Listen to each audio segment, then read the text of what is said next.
नमस्कार, भारत समाचार देख रहे हैं आप और मैं हूं आपके साथ प्रियव्रत दीक्षित। चलिए खबरों की शुरुआत कर लेते हैं। देहरादून से बड़ी अपडेट सामने आ रही है, जहां पर उत्तराखंड में पंचायत चुनाव की वोटिंग खत्म हुई है। यहां पर आपको बता दें दूसरे चरण का मतदान संपन्न हुआ है। त्रिस्तरीय पंचायत चुनाव के दूसरे चरण का मतदान संपन्न हो गया है। वहीं सीएम धामी के संज्ञान के बाद चुनाव के व्यापक इंतजाम किए गए थे। ग्रामीण लाइनों में लगकर वोट करने के लिए अपनी बारी का इंतजार करते हुए नजर आए। वहीं सुव्यवस्थित तरीके से चुनाव संपन्न हो चुका है। फिलहाल प्रत्याशियों की किस्मत बैलेट बॉक्स में बंद हो गई है।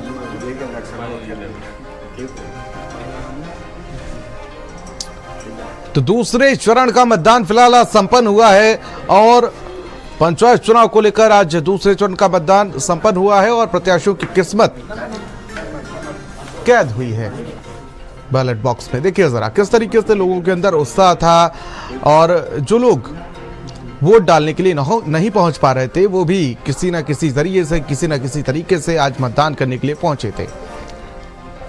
और फिलहाल प्रत्याशियों की किस्मत का फैसला बैलेट बॉक्स में बंद हो चुका है।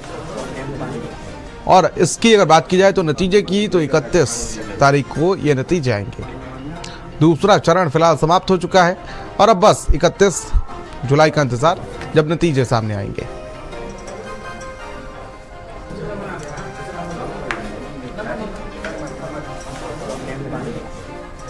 तो देखिए 12 जिलों में पंचायत के चुनाव संपन्न हुए और फिलहाल अब महज 2 दिन की दूरी, जब गांव को एक नया प्रधान मिलेगा, जिला पंचायत को एक नया सदस्य मिलेगा और साथ ही एक नया बीडीसी सदस्य भी मिलेगा। उत्तराखंड में पंचायत चुनाव की वोटिंग फिलहाल खत्म हो चुकी है। 2 चरणों में मतदान हुआ और साथ ही साथ दूसरे चरण के मतदान का आखिरी चुनाव आज संपन्न हुआ है। तो मैं आपको बता दें कि फिलहाल 12 जिलों में 40 विकासखंडों में मतदान हुआ। हरिद्वार को छोड़कर सभी जिलों में मतदान हुआ है और साथ ही साथ 8,276 मतदान केंद्रों पर मतदान संपन्न हुआ है। दूसरे चरण में प्रत्याशियों की तकदीर आज बॉक्स में बंद हो गई।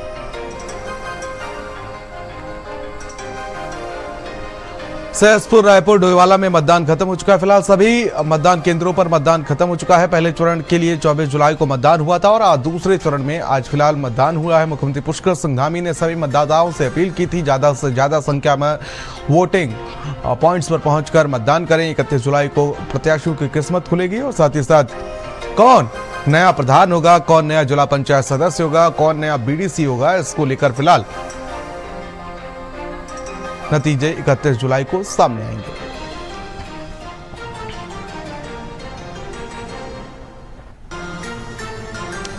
तो 12 जिलों में यानी कि हरिद्वार को छोड़कर फिलहाल सभी जिलों में मतदान संपन्न हो चुका है। 2 चरणों में मतदान हुआ और फिलहाल जिस तरीके से अगर बात की जाए तो लंबे समय से इसको लेकर सियासी खींचतान चल रही थी। अब फिलहाल 31 तारीख को वो दिन होगा जब नया प्रधान मिलेगा, नया जिला पंचायत सदस्य मिलेगा और साथ ही साथ नया बीडीसी मिलेगा। तो फिलहाल छोटी सरकार का चयन हो चुका है। नतीजे बैलेट बॉक्स में बंद कर दिए गए हैं और फिलहाल अब 31 तारीख को पता चलेगा कि कौन नया प्रधान है, जिला पंचायत सदस्य और बीडीसी आखिर कौन है।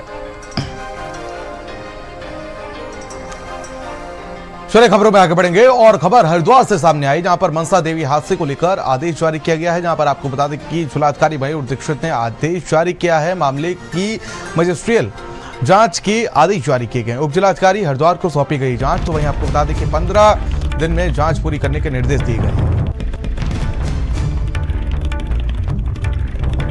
तो डीएम मयूर दीक्षित ने आदेश जारी किया है। बड़ी अपडेट, बड़ी जानकारी आप तक पहुंचा दें। यहां पर आपको बता दें कि फिलहाल कल इस जगह पर मनसा देवी मंदिर के सीढ़ियों पर भीषण हादसा हुआ था, भगदड़ मची थी और उसके बाद आपको बता दें कि इसमें लगभग 8 लोगों की मौत की खबर सामने आई थी। और फिलहाल अब बात की जाए तो फिलहाल इसको लेकर मजिस्ट्रियल जांच के आदेश दे दिए गए हैं। जिलाधिकारी मयूर दीक्षित ने मजिस्ट्रियल जांच के आदेश दिए हैं और फिलहाल उप जिलाधिकारी को जांच सौंपी गई है। 15 दिनों के अंदर ये जांच पूरी करनी होगी और आखिर हादसे के कारण क्या रहे, कौन जिम्मेदार है, उसको लेकर फिलहाल अब ये जांच में साफ हो जाएगा।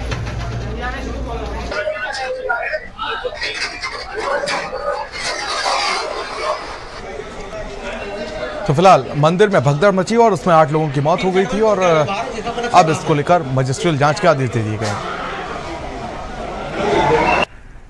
इसमें विभिन्न स्टेप्स लिए जा रहे हैं।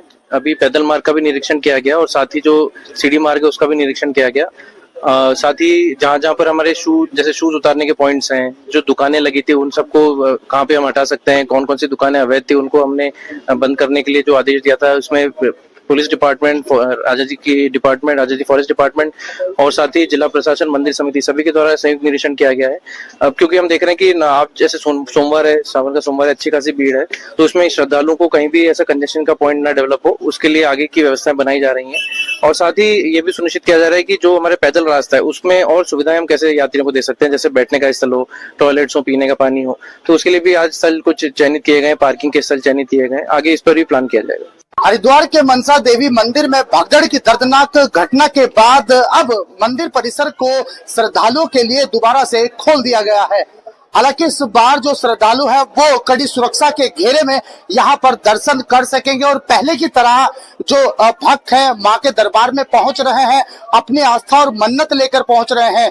और प्रशासन के द्वारा यहाँ कई तरह के बदलाव देखने को मिले हैं। सबसे पहली बात, जिस तरह से पैदल मार्ग की अगर बात की जाए, जहां पर ये घटना हुई थी वो पूरी तरह बंद कर दिया गया है।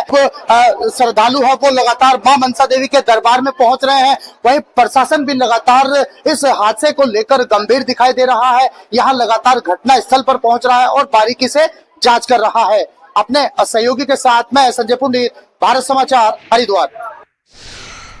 और खबर डोईवाला से सामने आ रही है, जहां पर आपको बता दें कि फिलहाल ग्राम पंचायत चुनाव के दूसरे चरण में प्रदेश की जनता को एक बार फिर से अपनी ग्रामीण सरकार चुनने का मौका मिला है। डोईवाला में भी मतदाताओं में काफी उत्साह देखने को मिला है, चाहे वह बुजुर्ग मतदाता हो या फिर युवा। लोकतंत्र के इस महापर्व पर सभी अपनी अपनी भागीदारी निभाते हुए नजर आए। कड़ी सुरक्षा व्यवस्थाओं के बीच मतदाताओं ने अपने मत का प्रयोग किया है।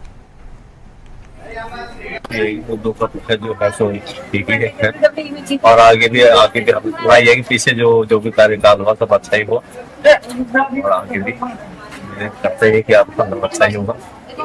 यहाँ पे ये लग रहा है कि यहाँ पे मतलब इसकी देखा है यहाँ पे जैसे सीनियर सिटीजन खड़े वो लाइन में खड़े प्रदेश में आज दूसरे चरण का मतदान हुआ है। कहीं ना कहीं क्षेत्र की जनता को जो है अपनी ग्रामीण सरकार चुनने का एक बार फिर से मौका मिला है। रिमझिम बरसात के बीच बड़ी तादाद में मतदाता जो है मतदान करने के लिए पोलिंग बूथों पर पहुंचे हैं। आप मेरे पीछे देख सकते हैं कि बड़ी तादाद में जो है मतदाता यहाँ मतदान करने के लिए पहुंचे हैं। कहीं ना कहीं विकास के नाम पर जो है मतदाता यहाँ पर मतदान करने के लिए आए हैं। मतदाता चाहते हैं कि उन्हें ऐसा प्रत्याशी मिले जो कि जनता के बीच से चुनकर आए और जनता का विकास करे। डोईवाला से ओमकार सिंह, भारत समाचार। और खबर चमोली से सामने आई है, जहां पर आपको बता दें कि त्रिस्तरीय पंचायत चुनाव का दूसरा चरण संपन्न हो गया है और वहीं आपको बता दें कि मतदाताओं में काफी खुशी देखने को मिल रही है। एक और जहां पर युवा बढ़ चढ़कर मतदान कर रहे हैं, वहीं बुजुर्ग मतदाता भी अपने अपने बूथों पर पहुंचकर मतदान करने के लिए पहुंच रहे हैं और गांव की सरकार बनाने में अपना सहयोग दे रहे हैं। चमोली के गैरसैंण विकासखंड के अरोली गांव की 102 साल की दादी भी लोकतंत्र में अपनी मत देने के लिए पहुंची।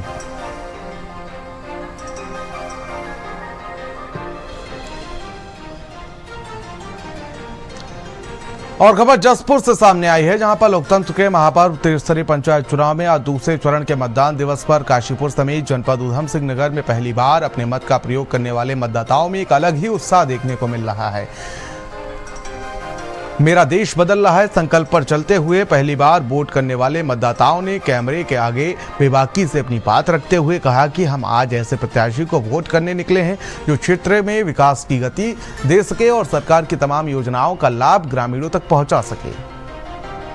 हमारे गांव की जनता बहुत पीछे थी, लाइटें, रोड वगैरह ये चीज़ें नहीं थी। अब जब से हम प्रत्याशी बने थे, हमने इलेक्शन जीता, उसमें हम बहुत अच्छा काम कराया। हमें जितना मौका मिला है हमने इतना काम कराया है और इंशाल्लाह अगर आगे रहे ना तो और भी अच्छा विकास कराएंगे।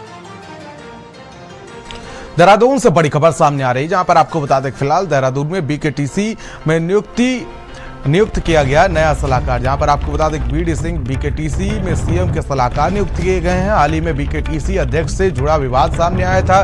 डीजीसीए के प्रतिबंध के इसके बाद भी उड़ाया गया था हेलीकॉप्टर, जहां पर आपको बता दें कि बीकेटीसी अध्यक्ष ने केदारनाथ के लिए हेलीकॉप्टर से उड़ान भरी थी। और फिलहाल आपको बता दें कि नए सलाहकार की नियुक्ति हुई है। बीकेटीसी के लिए नए सलाहकार की नियुक्ति हुई है। और अभी हाल ही फिलहाल में एक विवाद भी सामने आया था, जब बीकेटीसी के अध्यक्ष ने नियमों का उल्लंघन किया था और प्रतिबंध के बावजूद भी हेलीकॉप्टर को उड़ाया था।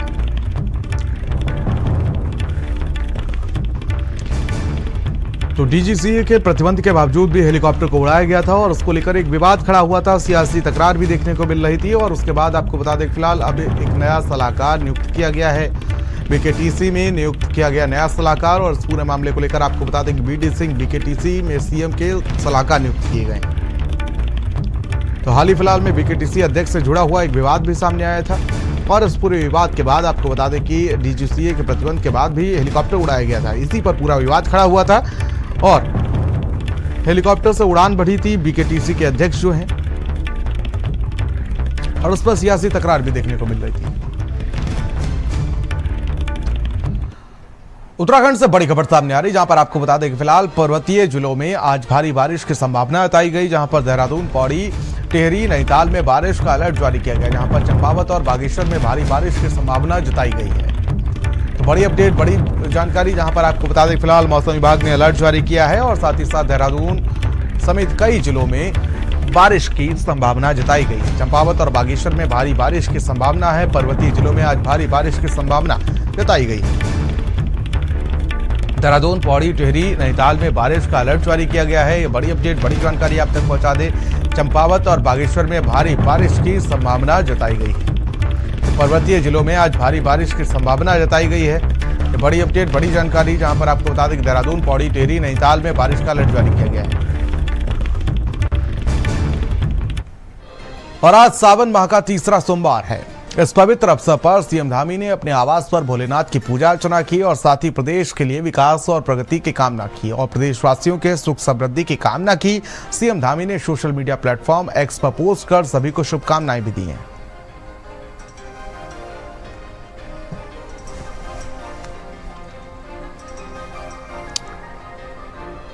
और देखिए, सीएम पुष्कर सिंह धामी ने एक्स पर पोस्ट किया और एक्स पर पोस्ट करते हुए आज सावन के तीसरे सोमवार पर मुख्यमंत्री पुष्कर सिंह धामी ने सभी को शुभकामनाएं और बधाई दी है।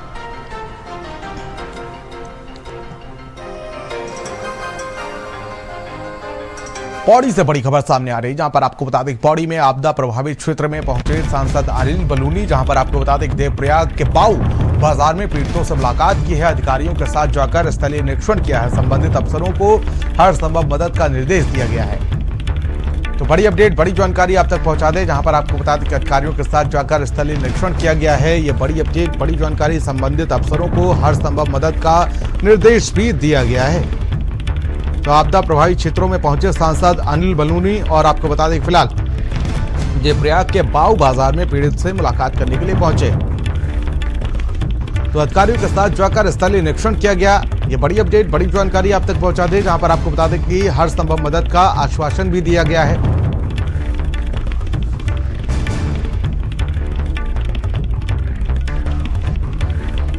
रुद्रपुर के छतरपुर क्षेत्र में बिना बारिश के हो रही सड़कों पर पानी भर गया है। कल्याणी नदी का जलस्तर बढ़ने से कई कॉलोनियां जलमग्न हो गई हैं और साथ ही स्थानीय लोग घरों में पानी घुसने की आशंका से डरे हुए हैं और आने जाने में भी भारी परेशानियों का सामना कर रहे हैं।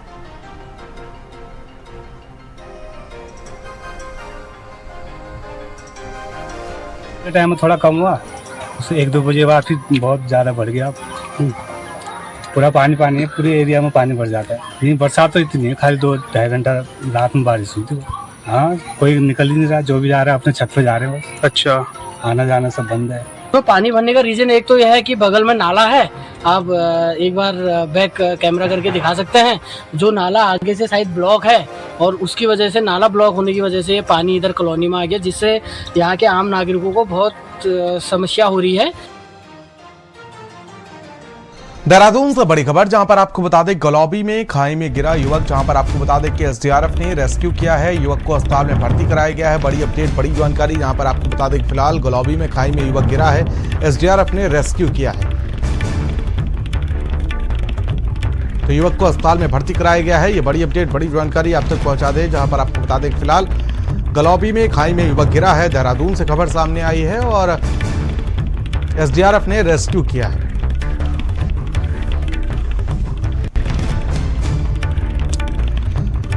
देहरादून में साइबर ठगों ने खेल पुरस्कार के नाम पर फर्जीवाड़ा किया है। ठगों ने एक फर्जी वेबसाइट बनाकर खुद को भारतीय और अंतर्राष्ट्रीय खेल पुरस्कार 2025 का आयोजक बताया है और खिलाड़ियों से ठगी की है। वहीं एसएसपी एसटीएफ नवनीत सिंह भुल्लर ने बताया कि साइबर ठगों ने खिलाड़ियों को ठगने के लिए राष्ट्रीय पुरस्कार दिलाने का जाल बिछाया है। सुनिए एसएसपी ने क्या कुछ कहा। इसमें ये स्पोर्ट्स अवार्ड सिलेक्शन कमेटी करके एक वेबसाइट है और जो जानकारी प्राप्त हुई है कि ये फेक वेबसाइट है और इसमें माननीय राज्यपाल महोदय का फोटोग्राफ का गलत तरीके से उन्होंने इस्तेमाल करके उसमें उनको एग्जीक्यूटिव मेंबर बनाया गया है, जो कि गलत है। कुछ और वरिष्ठ पदों पे जो अपना हमारे लोग हैं उनको भी उसमें उनके फोटोग्राफ्स लगे हुए हैं। इस संबंध में हमें जानकारी मिली थी तो एक एफआईआर रजिस्टर करी है और हमने देहरादून जिले को उसको ट्रांसफर किया है और वेबसाइट को डाउन करने के लिए इसमें हाईकोर्ट से पत्राचार किया है। तो इसमें विधिक कार्रवाई हम कर रहे हैं। जो जिसने भी ये बनाई है उसकी अरेस्टिंग की कार्रवाई अभी करी जाएगी विवेचना के बाद। खबर देहरादून से, जहां पर नगर निगम शहर को स्वच्छ और सुंदर और व्यवस्थित बनाने की दिशा में निरंतर कार्य कर रहा है और इसी कड़ी में नगर निगम ने कूड़ा उठाने की व्यवस्था को और अधिक सुदृढ़ किया है। इस पर नगर आयुक्त नमामि बंसल ने महत्वपूर्ण जानकारी दी है। सुनिए उन्होंने क्या कुछ कहा। व्यवस्था को दुरुस्त करने के लिए डोर टू डोर कूड़ा उठान को लेकर के जो कंपनीज लगी थी उनकी लगातार शिकायतें प्राप्त होती थी। उन्होंने अपने कार्यकाल के दौरान कई बार ऐसे मौके आए जबकि स्ट्राइक की स्थिति आ गई और लगातार जो स्ट्राइक्स होती थी कूड़ा उठान को लेकर के शिकायतें प्राप्त होती थी। उसी सब के क्रम में नगर निगम के द्वारा स्वयं अब डोर टू डोर कूड़ा उठान का कार्य किया जा रहा है, जिसको लगातार और सुधारने के लिए नगर निगम प्रयासरत है। और उत्तराखंड की खबरों में वक्त एक छोटे से ब्रेक का है।